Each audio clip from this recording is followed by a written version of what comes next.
Ray. Ray is just terrific, such a kind human being. He tried to make me, I wasn't being able to act myself together. He make sure I register for the conference, reserve hotel, and reserve flight. Now I'm here. All right, so fractal cohesive lens. I did prepare this talk myself. All right, so the talk, the slides I posted on Twitter. So if you have a Twitter account, it will be there. All right, just type my name, you'll find the slides. Okay, now fractal cohesive lens. Let's see. Why I cannot move? You just do this? No? Right now? Huh. So there's one thing Ray didn't help. I don't use that. So, Yeah. Okay. So, Michael Rubenstein. I don't know if you remember this towering figure and a little short person. He pushed me into corner in one of our first meetings. So I was proud of myself to explain something. Michael said he didn't know quite much about fracture polymer. I say fracture is a small scale, irreversible process. Being a physicist, you know, what sets a length scale? So I couldn't be able to actually answer him. I have so many answers at the end. He said, I don't understand it. So hopefully today I'll do a better job. It's not a one sentence answer, but it's rich in detail. And of course, for anybody engaged in fracture, we always know length is very important thing for many, many decades, right? So I'll condense many decades into 30 minutes. All right, so we all know when we deal with a fracture, there is a toughness, GC. Of course, G is defined this way, the free energy change reduction is an irreversible process. We need to reduce free energy as a per unit area. So it's energy per area as a unit. GC is a critical value of this thing we call toughness. So that's good.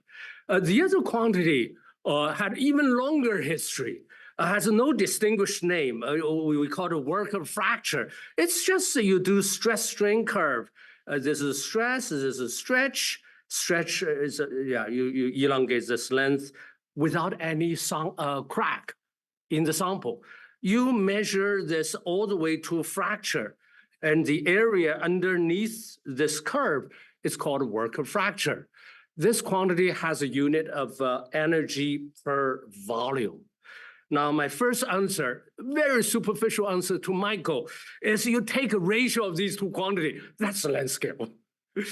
GC over WC, energy per area, energy per volume, that gives you a length. Then today I'm going to convince you this is the length we need to think about, and we should ignore all other lengths. There's a single God religion. All right, so now, of course, this length, you quickly see, this length has been identified over many decades, given many, many names. So we will discuss these other names, but I will first convince you this is a relevant length.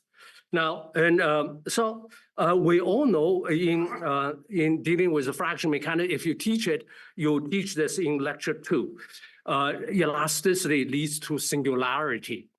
The reason you have a singularity, so Michael, you'll love it, it doesn't involve any partial differential equations, only involve scaling, So because infinite, we're dealing with infinite body, elastic body, it's a reversible thermodynamics elasticity in this model. It's a model everybody uses.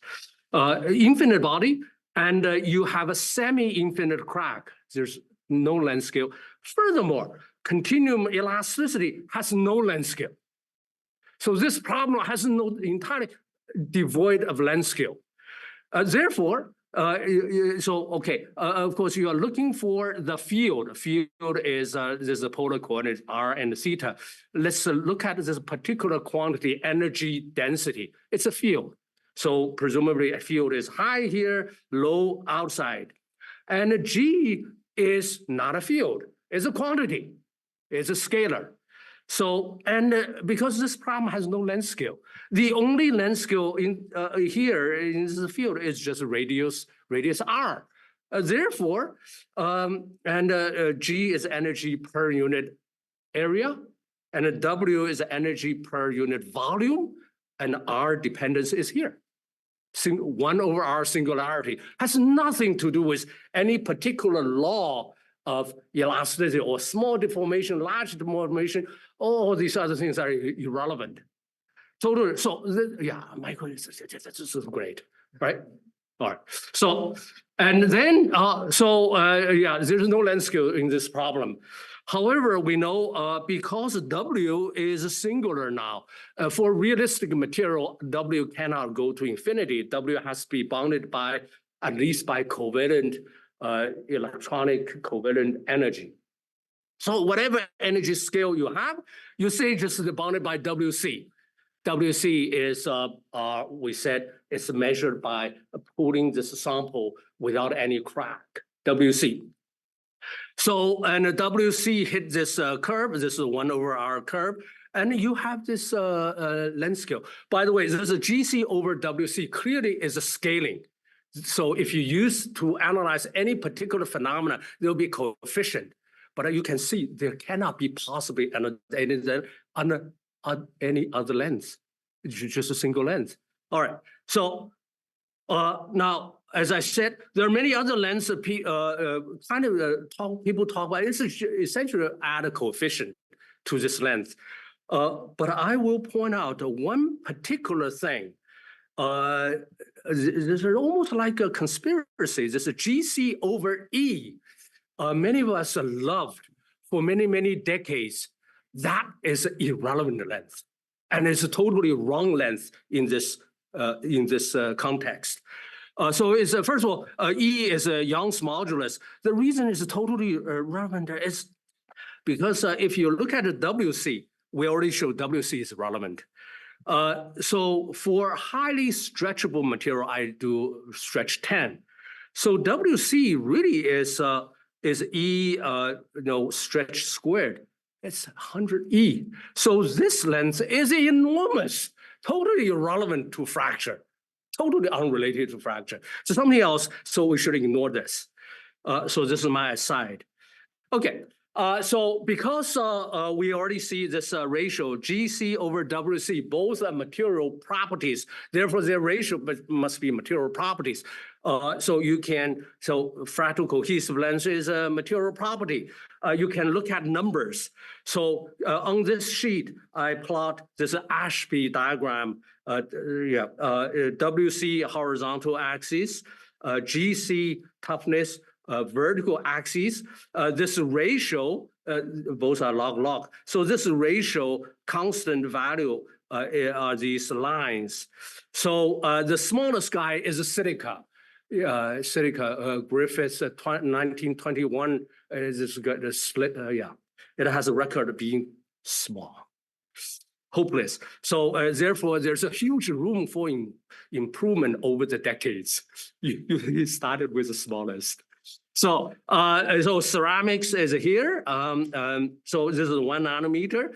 So these are 1 micrometer is 3 decades. So let's see. Lots of material, familiar material here. Epoxy is here, some 10 micrometers. Steel is here. Steel, it's millimeters here. Now, so where is Jianping-Gong's material? Jianping-Gong's material is, it's not here? All right. Oh, tough hydrogel. Tough hydrogel is our tough hydrogel. It reaches a centimeter. Jianping-Gong's material actually has a very small fractal cohesive length, less than 1 millimeter. We later will measure it. So I guess at this point we didn't measure it. All right. So yeah, and so this WC GC over WC, of course, is a material.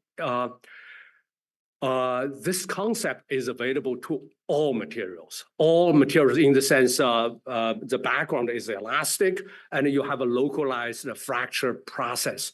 This process has this length scale. Okay, so now I want to do, Michael said, well, what is the molecules? Michael, here's the molecules. There are many models to understand this length scale. There's an old model. It's called a crack bridge model. Here, I select a table from an old paper for a crack in an elastic, linear elastic material. Things like steel, ceramics. So I'll give you a few examples. Now, first of all, GC, crack bridging, first of all. So here is a crack. So crack bridging means this damage process. Damage process is describe the traction displacement law. So there are again two scales: the stress level and how much this stress will influence delta zero. Of course, GC is just area underneath this curve. The scaling with the sigma zero, delta zero. And WC will be sigma zero squared divided by Young's modulus because the background is elastic. And GC over WC is this Young's modulus times the delta zero divided by sigma zero. Delta zero being the fundamental length scale, but Young's modulus divided by sigma zero because Young's modulus and the sigma zero both have the same unit. Their ratio can be enormous. So how enormous? Let's take a look at this little table. So I selected three things. One is a Griffiths silica, hopeless material. Hopelessly brittle material. And now this guy has an enormous sigma zero. This is because of atomic bomb, 10 gigapascal. And the length scale delta zero is atomic scale. Delta zero is on the order of maybe angstrom. So their product, this toughness is 1 joule per meter squared. Famous 1 joule per meter squared. Nothing to understand. Okay, and this length scale, this fractal-cohesive length scale is 1 nanometer. 1 nanometer. All right. So and then this fiber pull-out, ceramic fiber pull-out. The sigma zero is maybe there's a strong fiber gigapascal kind of strength. Delta zero really have something to do with fiber, the overscale of fiber diameter propagated along the length. So I'll choose 10 to minus 5 meter. So 10 micrometer. So you can see the toughness, the product will be enormous immediately. It's 10 to 4th. And the fractal cohesive length is a millimeter. All right, so the fiber crossover, if you have a fiber composite, have a crack going in this direction, because the fibers are not perfectly aligned, so there is some bridging. So this guy is interesting. Sigma zero, of course, is very small because you're not really breaking fiber directly. 10 to 7, so this is 10 megapascal. Delta zero is enormous. Because this geometry, right? So the product, the toughness is decent. 1,000 joule per meter squared. Look at this horrible number, 1 meter. To benefit this toughness, you need to develop 1 meter. I know, Ravi just said experimentalist doesn't do experiment over 1 meter. So, but you can predict, theoretician can predict. Right, so hopefully through this example, you can already see fractal cohesive length is something, once you have a molecular picture, it's very easy to grasp, Okay, now, I need to, so what is time? I have time, unbelievable. Okay. So now, Michael, this is also for you. So Michael, I need to answer his question, the towering figure, short figure. All right. So again, silica. I want to compare the difference, the physical molecular difference between silica and something like polyacrylamide polymer. Now, the key thing is topology. One word, topology. Now, if you look at this silica, here, this is atom. Each atom, let's look at typical atom. Each atom has quite a few neighbors. So it means the stress is highly concentrated. Why? So we know stress here at the crack tip is very high. But immediately in the neighborhood, that stress is shared by several other atoms, just by bonding environment. So this is exponential decay, right? Next atom will be even shared by more. So there's so we call this crack tip concentrated stress because of the topology of the connectivity. Too many atoms are bonded with each atom. So the toughness, as we already said, is breaking one layer of atomic bonds. And the fractal-cohesive length essentially is atomic dimension because of this exponential the connectivity. Okay, now look at the polymer. If you look at this atom, so polymer has a feature, simple feature. Along the polymer chain, the strength is as high as silica. It's a covalent bond. But between polymer, the bond is so weak compared to atomic strength. It's you can almost neglect it. As a matter of fact, in whole book of Michael's book, that interaction is neglected.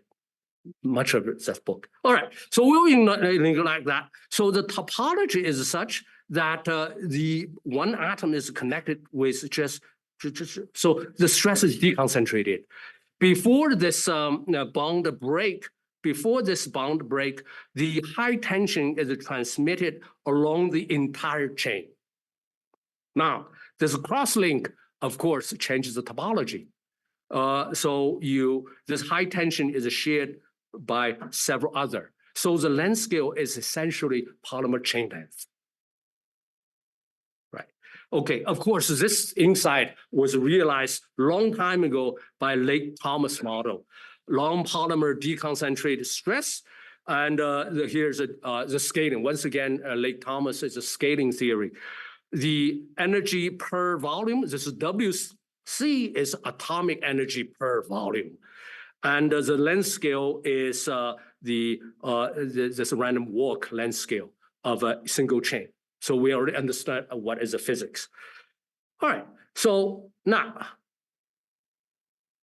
if you, so let's take a look at the kind of situation this might be important.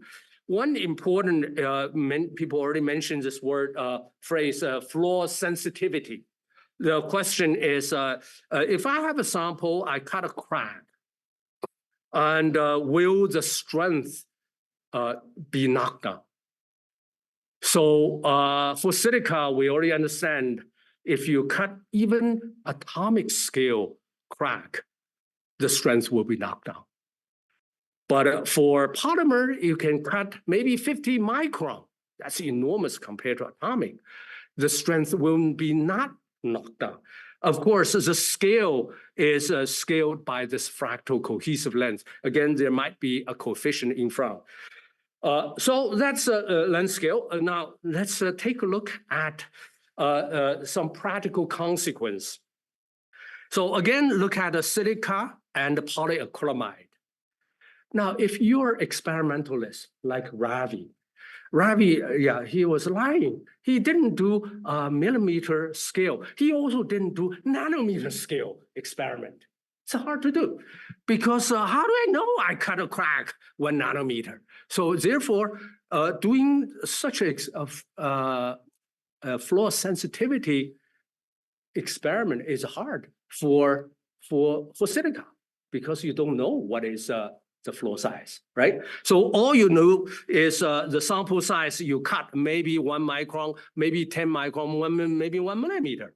So a lot of data you don't have access. So you have to do some kind of theory to, this is a strength measured as a crack length, the cut. So you have to do some theory to access this 10 gigapascal. The great Griffith, of course, makes thinner and thinner fibers. So he was able to get strength all the way to gigapascal. All right. So for polyacrylamide, wonderful. The fractal-cohesive length is a millimeter. So we can actually cut the crack, 100 micron, 200 micron, actually measure all the data. So I'll show you the, so I'll first show you silica. Silica, there are historical data for many decades. The key result is the strength of silica scatters a lot. The reason is the floor size scatters a lot. And silica is sensitive to even nanometer scale. So here you can see the scatter is all the way from, so this is by orders magnitude scatter. Okay, so now here's our data for polyacrylamide. We can cut the crack, so the length scale, so here's a millimeter. We have the, oh no, there's 100 micrometer. We can cut, so we can get a result. So indeed, when the crack lengths become large, the strengths become lower, that's true. And so in my group, we don't do a refined experiment. So the largest, the crack, or smallest crack, we can cut is 100 micron. And then for anything we don't cut, we don't really know floor size. We just measure multiple samples and to show the scatter is really small. It's not order magnitude, it's usually 10, 20%. The scatter is the same as Young's modulus of these materials. So it's a flow intensity beyond one, something like a 1 millimeter in this range. So fractal cohesive length is in this range, millimeter. All right. So 1 millimeter is very large. Michael is having trouble compared to the polymer chain length, right? Polyacrylamide is a quintessential example of polymer network. Why polyacrylamide has this enormous millimeter scale fractal cohesive length? So we give an excuse. This is a hypothesis at this point. The excuse is polymer network is not perfect. Therefore, so there's a short chains and long chain. Short chain probably fail early. So you have another length scale over which there's a damage. Of course, Costantino just provide evidence that the damage happens at a much larger scale than the individual chain length. So all right. So then, if you buy this kind of story hypothesis, you can understand this worker fracture as the length of a crack cut in this following way. If you have a perfect network like this, you break this chain here. You don't break anything else. Everything else is reversible. Then you really will have this high worker fracture. And the fractal cohesive length will be very small, on the order of chain length. However, if you lower your standard by damage, but this damage will amplify the fractal cohesive length, so you will have a curve like this. So it's possible that this highly damaged or imperfect material will be a better material than a perfect material. It's possible if you operate in this range where you have a little control of floor size. So now, recent work, I was preparing this talk, I searched literature. So whenever you academic, right? Whenever you have a metric, people will optimize that metric. So this paper really optimized fractal cohesive lens. They made a version of polyacrylamide that achieve fractal cohesive lens 1 centimeter, actually 2 centimeters. So by doing highly imperfect molecular structure, it's a single network, but highly imperfect. So it's possible. Of course, there's an older paper we wrote using another mechanism to amplify damage by alginate unzipping ionic. This material actually achieved fractal cohesive length 1 centimeter. 1 centimeter. So I'll skip that. People have seen this work before. More recent work, Zhigang Suo, where's Zhigang Suo? Yes, Zhigang Suo will give a talk. So I will just advertise his talk. Zhigang Suo is a terrific guy, just terrific. And he will do Polymer, a kind of polymer network in which entanglements greatly outnumber crosslinks. So he uses very long chains, lots of entanglements. Remember, here's a topology lesson again. So the stress deconcentration will not be stopped by entanglements because of topology. The high tension can pass entanglement, but will be stopped by crosslink. So he created a version material so that he placed more than 100 entanglements in between 2 crosslinks. So greatly just make this chain really, really very long. So that, of course, gave you high fatigue fractal cohesive lens. So Jason will not be here. He's attending a wedding. But are you going to talk about this, Zhigang Suo? Yes. Okay, Zhigang Suo will talk about this again. So, and Jason and Zhigang Suo cook up this idea of multi-scale stress deconcentration. So once you have a metric, we're all academics, we optimize the metric. So you not only do this highly entangled polymer, you also put particles, this silica particles, so that, Zhigang Suo will explain. The silica particle can further deconcentrate over the length scale of the particles, multiple particles. So the fractal cohesive lens is even more amplified. So, okay, now some more practical things. I hope, Michael, you're pleased with molecular pictures. Let's talk to engineers again. Now one important idea, the fractal cohesive lens should be compared with geometric length in the sample. Previous example is about a cut length. So for this pure shear test, the relevant length scale is just the sample height. So if sample height is smaller than the fractal cohesive lens, then it doesn't matter how much you cut the crack. The strength is the same, as if there's no crack. So the relevant lens, fractal cohesive lens, need to compare is height of the sample rather than crack length. So there are a number of other samples, popular sample, peel, tear, and lab shear, all have this feature. The other thing, cute example, another student pointed out that we were doing adhesion. Zhigang He will talk lots about adhesion, and we just did a baby version of adhesion. So suppose you have 2 elastomers. Of course, you can use the book binding clips to bind elastomer, and you can stretch it. It's still stretchable. But the idea is the book binder causes a hole, stress concentration. That hole need to be small compared to fractal cohesive length. Otherwise, this will be very weak. So the relevant length is whatever binds this thing. So you need to be small compared to fractal cohesive lens. For polyacrylamide, this is nothing because the fractal cohesive lens is 1 millimeter. It's very easily achievable.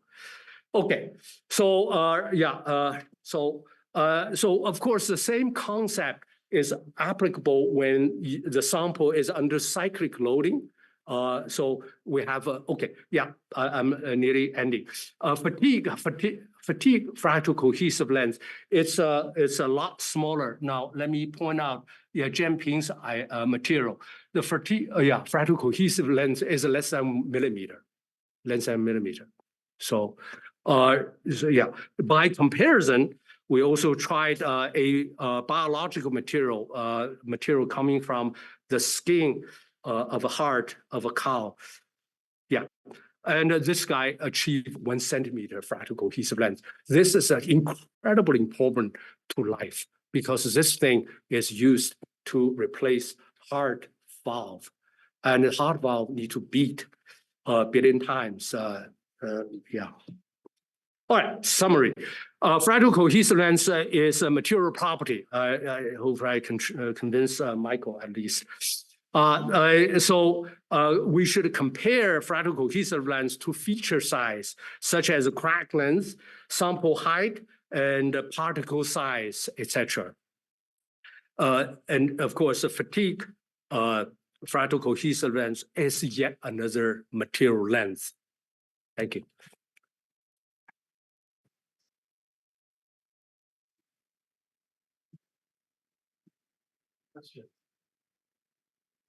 I have a question. Someone online? So we'll prioritize in-person audience first. Okay, thank you all. That's brilliant, and I'm fully convinced of the crucial role played by the fractal-cohesive lens. But however, I do not fully follow you when you tell, I quote, that the elastocohesive lens is totally irrelevant to fracture. Clearly, it is not. It sets the onset of nonlinear fracture mechanic, which is something. It changes the divergence. It tells that the fractal-cohesive length is not the only one, and so on. So it has been proved that the elastocohesive length is very important, for example, while dealing with fracture instabilities. So it has been documented. Thank you. Thank you. It's in this particular context of the lens scale govern the inelastic process. So here, the context is an inelastic process rather than linear or non-linear elastic. Thank you, Kristen, of course. That was a comment.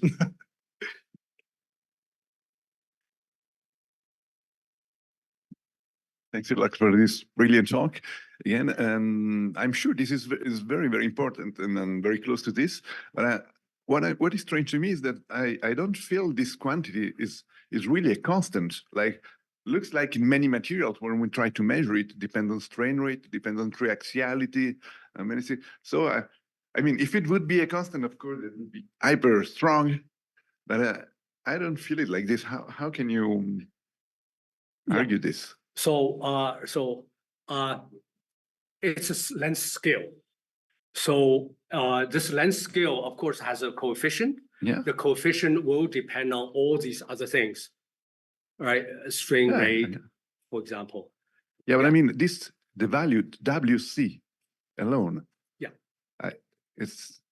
I feel it in many books we find for materials envelopes of WC depending on strain rate, temperature, hydro and triaxiality. So yeah. So for each condition it would be different. So yes. so it's not a prefactor. You see, it's just so if I want to think about a criterion or something, then I mean this depends on something, and then so there's many fractal-cohesive lengths. It's not one maybe. So. Thank you. So I think we're talking about the same thing. For example, let's be specific. W will depend on whether you load the sample uniaxially, biaxially, for example. But I'm just assuming all these things scale together. Right? So it's a scaling quantity. Of course, will be study that really quantify this effect. Right? Also, when I mention coefficient, it's really to capture all these other things, like all material properties, toughness, for example, depend on lots of. But so like if you consider strain rate, if you are low strain rate, it could be huge, And then if you increase, it could become very small. So it changed by many order of magnitude. It's possible. So It's the same thing as a toughness, right? yeah. Yeah. Okay. Thank you. Agree with you. Last question. Thank you very much for a wonderful talk and for stressing the important lengths, characteristic lengths. I want to say something about the very, very first part of your work, because it has bothered me for years, nothing having to do with you. People use the W fracture, as you said in the very beginning, and they say that's equivalent to the work of adhesion. And you know, and I hope everybody else knows here, that this is absolutely incorrect, that there is no correlation between the two. They are highly irreversible thermodynamic phenomena. And those who use the W as W adhesion, you know, this is the very first slide. You had the second slide. They are wrong. I just wanted to say it. I think you and I agree, but I just wanted to report that. Thank you. Thanks. I just let me highlight one particular concern. It's a still unresolved question. I'll challenge our guru, polymer guru, unresolved. So while this perfect upper bound is understood, it is just atomic strength of a polymer chain. This level is totally not understood. So what is the strength of a polymer? You can actually, once you prepare a polymer network, this strength is not statistical. It's maybe 20% scatter, very narrow scatter, but it's in orders of magnitude lower than atomic strength. So Zhigang Suo and I celebrate when we enhance this by a factor of 5. We dance, hula dance. But we have an enormous gap. We didn't understand. Why is it so low? So one word, you have much to be imperfection. What can I do in terms of material process to increase this? Well, they fluctuate too. I mean, all these molecules are moving, continuously moving in space. So it's a probabilistic problem. It's not really, you cannot just pull on it. I mean, this is the limit of applying continuous mechanics to molecules. Yeah, there must be some more than just a fluctuation, right? We are talking about orders of magnitude. Network. Yeah. You are very far from practice. You cannot make a perfect network. Yeah. You're completely very, very far from it. Yeah. But in practice, Zhigang Suo probably will present data. By some material processing, you can easily enhance the strength, measure strength repeatedly by maybe factor 10 or so. That's already from practical point of view, it's you increase strength by factor 10. But my question is, can we do 100, do more? That's an unsolved question. Thank you, Nicholas. Great. We'll continue our discussion over the break. It's coffee time.